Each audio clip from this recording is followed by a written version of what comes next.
Hello guys, welcome to my YouTube channel. आज हम यहाँ पे बात करने वाले हैं आपके जो रियल एनालिसिस है, जो कि आपके अभी दिसंबर में एग्ज़ाम होने वाले हैं। ठीक है, उसके लिए जो इम्पोर्टेंट टॉपिक है, ठीक है, आज हम यहाँ पे क्या डिस्कस करने वाले हैं, उनके बारे में डिस्कस करने वाले हैं।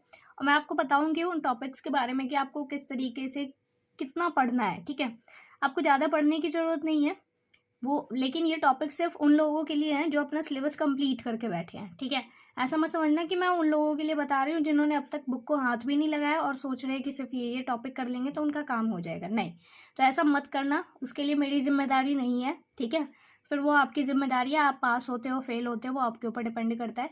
तो पहले आप अपना सिलेबस कंप्लीट करो, कहीं से भी करो। मैंने भी यूट्यूब पे बहुत सारी वीडियोज़ अपलोड कर रखी है, तो पहले आप जाके वहाँ पे वॉच कर लो उन्हें। ठीक है, और आगे भी मैं अभी वीडियोस अपलोड करने वाली हूँ, जो इसके अंदर टॉपिक्स बच जाते हैं उनको कंप्लीट करवाऊंगी मैं आपको इसी चैनल के ऊपर। तो प्लीज़ चैनल को लाइक कर सॉरी प्लीज़ चैनल को सब्सक्राइब करके वीडियो को लाइक करना मत भूलना। ओके, तो आज हम यहाँ पे स्टार्ट करते हैं वीडियो। यहाँ पे दिख रहा होगा जैसे कि आपको कि रियल एनालिसिस के इंपॉर्टेंट टॉपिक है। बहुत सारे ऐसे बच्चे होते हैं जिनको ये जो वो होता है सब्जेक्ट होता है बहुत टफ लगता है, लेकिन इसके अंदर ना कुछ ही ऐसे टॉपिक होते हैं जो बार बार रिपीट हो रहे होते हैं। ठीक है, हर साल आप देखोगे तो उन्हीं से क्वेश्चन पूछे जा रहे होते हैं। अगर आप उन्हीं टॉपिक को अच्छी तरीके से क्लियर कर लेते हो तो आपके अच्छे नंबर आ सकते हैं इसके अंदर। ठीक है, तो यहाँ पे जैसे देखो, सबसे पहला टॉपिक है हमारा सेट थ्योरी, जो आपका फर्स्ट ब्लॉक है। ठीक है, उसके अंदर सबसे पहली जो चीज़ है, पहला जो चैप्टर है वो आपका सेट थ्योरी है, या फिर स्ट्रक्चर ऑफ रियल नंबर्स है। ठीक है, तो आप उनको जाके पहले कंप्लीट कर लो, ज़्यादा बेटर है। उसकी तो वीडियो भी अपलोड कर रखी है मैंने, तो वहाँ से पहले आप उसे कंप्लीट करो। ठीक है, तो आप क्या करोगे, यहाँ से कॉम्पैक्ट सेट फाइंड करने के लिए हमारे पास 1 या 2 नंबर का इसमें क्वेश्चन आता है पेपर में। ठीक है, या ट्रू फॉल्स में पूछ लिया जाता है कभी भी इससे रिलेटेड क्वेश्चन। तो हर साल इससे रिलेटेड क्वेश्चन आते ही आते हैं पेपर में, तो आपके यहाँ से नंबर तो पूरे हो जाएंगे। ठीक है, और सबसे आसान टॉपिक यही होता है क्योंकि आप इसे पहले ही पढ़ चुके हो, बस आपको सिर्फ और सिर्फ जाके क्या करना होता है, वहाँ से रिवाइज करना होता है। ठीक है, उसके बाद क्या है, दूसरा टॉपिक है आपका सीक्वेंस। ठीक है, सीक्वेंस में आपको क्या क्या चीज़ें पढ़नी होती है, क्या क्या ध्यान रखना होता है, उसके बारे में बात करते हैं। तो सीक्वेंस में आपको पता होना चाहिए कौन सी सीक्वेंस बाउंडेड है, मोनोटॉनिक है, कन्वर्जेंट है। ये चीज़ें आपको निकालनी आनी चाहिए, बाउंडेड अनबाउंडेड, ये सारी चीज़ें आपको निकालनी आनी चाहिए किसी भी सीक्वेंस के लिए। मोनोटॉनिक चेक करना आना चाहिए और उसकी कन्वर्जेंसी चेक करनी आनी चाहिए। अगर आपको ये चीज़ें आती हैं तो आपको सीक्वेंस कहीं पे भी उससे एक क्वेश्चन पूछा जाता है, कई बार नहीं भी पूछा जाता है, लेकिन मोस्ट ऑफ द चांसेस होते हैं कि सीक्वेंस से क्वेश्चन आता ही आता है। पिछले साल जैसे आप देखोगे कि जब दिसंबर के शायद 2021 के एग्ज़ाम हुए थे, तो उसके अंदर एक क्वेश्चन आया हुआ था कि उसमें कॉची सीक्वेंस प्रूव करने के लिए दे रखा था आपको। तो यहाँ पे देखो, जैसे कि मैंने यहाँ पे टॉपिक भी लिख रखा है कि कॉची सीक्वेंस जो होती है कन्वर्जेंट और डाइवर्जेंट के लिए, उसकी जो थ्योरम है आप उसको कंप्लीट कर लो। उससे रिलेटेड जितने भी क्वेश्चन बनते हैं आपको कहीं से भी मिलते हैं उनको कंप्लीट करो।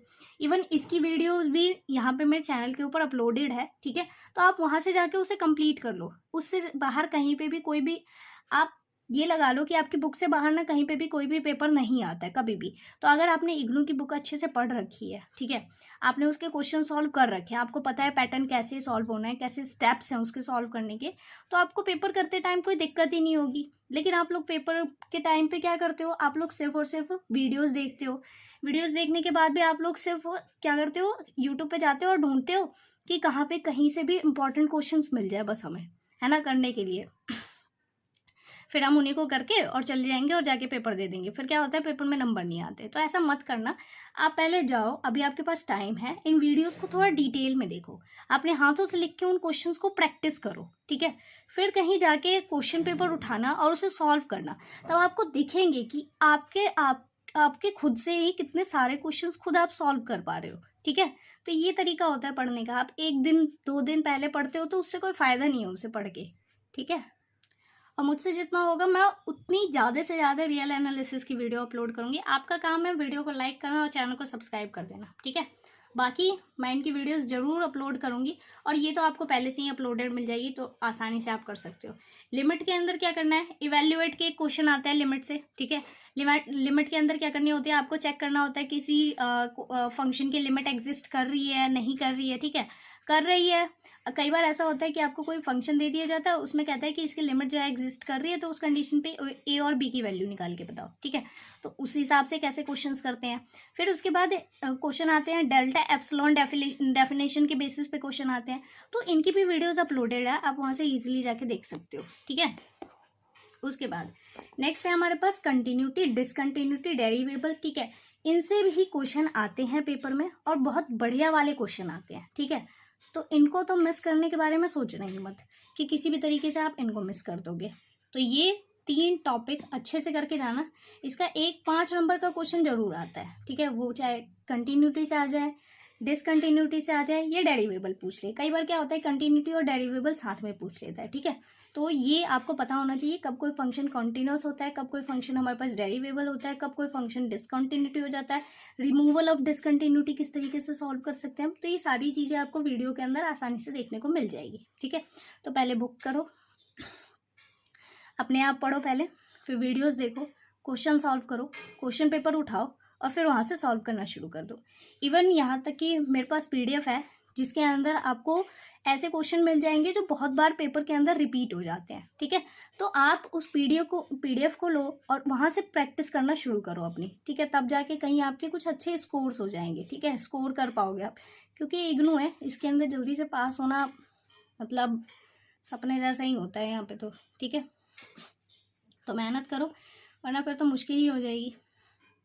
उसके बाद देखो इसके अंदर कंटिन्यूटी के अंदर भी हमारे पास एक थ्योरम होती है, वो थ्योरम भी बहुत इंपॉर्टेंट होती है। पहली होती है हमारे पास इनवर्स कंटिन्यूटी थ्योरम, ये बहुत इंपॉर्टेंट थ्योरम होती है। इससे रिलेटेड एक क्वेश्चन आता है पेपर में, ठीक है।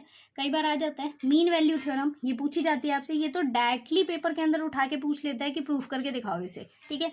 तो इसको जरूर करके जाना, ठीक है। उसके बाद क्या है यूनिफॉर्मली कॉन्टिन्यूस। यूनिफॉर्मली कॉन्टिन्यूस से ये एक बहुत ही अच्छा टॉपिक है और मेरे हिसाब से जो इग्नू है उसका सबसे फेवरेट टॉपिक यही है। इससे क्वेश्चन तो गारंटी आपको मिलता ही मिलता है पेपर के अंदर, ठीक है। यूनिफॉर्मली कॉन्टिन्यूस का एक क्वेश्चन जरूर होता है पेपर में, तो आप इसको भी कर ही लेना, ठीक है। इसके बाद क्या है सीरीज के अंदर तो आप जितने भी टेस्ट हैं वो सब करके जाओ, ठीक है। जितने भी टेस्ट है जैसे कि हमारे पास DLM रेशियो टेस्ट है, ठीक है। उसके बाद क्या है हमारे पास रैप टेस्ट है, फिर कॉची इंटीग्रल टेस्ट है और भी बहुत सारे जितने भी टेस्ट है वो करके जाना आप। वैसे वीडियोस अपलोडेड है, आप देखोगे उन्हें बहुत अच्छे से आपको समझ आ जाएगा, ठीक है। एक बार देखोगे, 2 बार देखोगे, क्वेश्चन करोगे, आपको अपने आप पता चल जाएगा कि ये कितने इंपॉर्टेंट टॉपिक है आपके पास। क्योंकि आप क्वेश्चन पेपर उठा के देख लो, हर साल इससे एक ना एक या 2 क्वेश्चन आपको पेपर में जरूर मिलता है। एक क्वेश्चन ऐसा होता है जो 2 या 3 नंबर का होता है।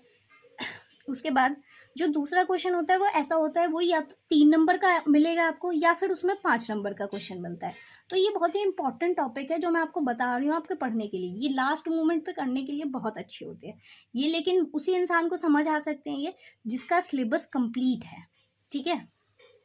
तो ध्यान रखना, पहले जाओ और जाके अपना सिलेबस कंप्लीट करो। अभी भी टाइम है आपके पास। अभी अगर आपने इसका सिलेबस कंप्लीट कर लिया तो फिर उसके बाद इन टॉपिक्स को आपको खुद फील होना शुरू हो जाएगा कि आपको ये टॉपिक्स बहुत अच्छे से आते हैं। रियल एनालिसिस टफ नहीं है, बहुत आसान सब्जेक्ट होता है ये। इसके अंदर कुछ ऐसे टॉपिक्स होते हैं जो बहुत ही ज़्यादा आसान है, जैसे ये सीरीज। इसके अंदर जितने भी हमारे पास टेस्ट हैं वो बहुत ही आसान टेस्ट है। उसको आप सॉल्व करोगे, उसके मेथड को समझोगे ना, तो आपको ऐसा फील होगा कि मतलब कुछ भी नहीं है ये। उसके बाद दूसरा होता है हमारे पास मैक्लॉरिन सीरीज, ये भी हमारे पास एक सीरीज होती है सीरीज। और लैग्रांजेस फॉर्म ऑफ रिमाइंडर, ये भी कुछ टेस्ट होते हैं जिनको लगाना होता है आपको, ठीक है। ये होता है वी ट्रस्ट एम टेस्ट, ये हमारे पास कन्वर्जेंट के लिए होता है या एब्सोल्यूट कन्वर्जेंस किसी भी सीरीज की चेक करने के लिए होता है, ठीक है। फिर उसके बाद रेमान इंटीग्रल होता है। रेमान इंटीग्रल आपको पता ही है, इससे पेपर में क्वेश्चन आता है रेमान इंटीग्रल से। उसके बाद LPF और UPF निकालने के लिए आता है और एक ग्राफ बनाने वाला क्वेश्चन आता है। उसके साथ ही साथ एक 2 नंबर का क्वेश्चन आता है जिसके अंदर आपको इक्विवेलेंट निकालना होता है, ठीक है। आपको 2 सेट दिए होते हैं और पूछता है कि चेक करके बताओ कि ये इक्विवेलेंट है या नहीं है। तो ये कुछ ऐसे टॉपिक है जो हर साल रिपीट होते हैं, ठीक है। तो आप अच्छे से कर लो इन्हें, आपके लिए ज़्यादा अच्छा होगा। और वीडियो अगर अच्छी लगे तो लाइक करके सब्सक्राइब करना मत भूलना, ओके। Thanks for watching.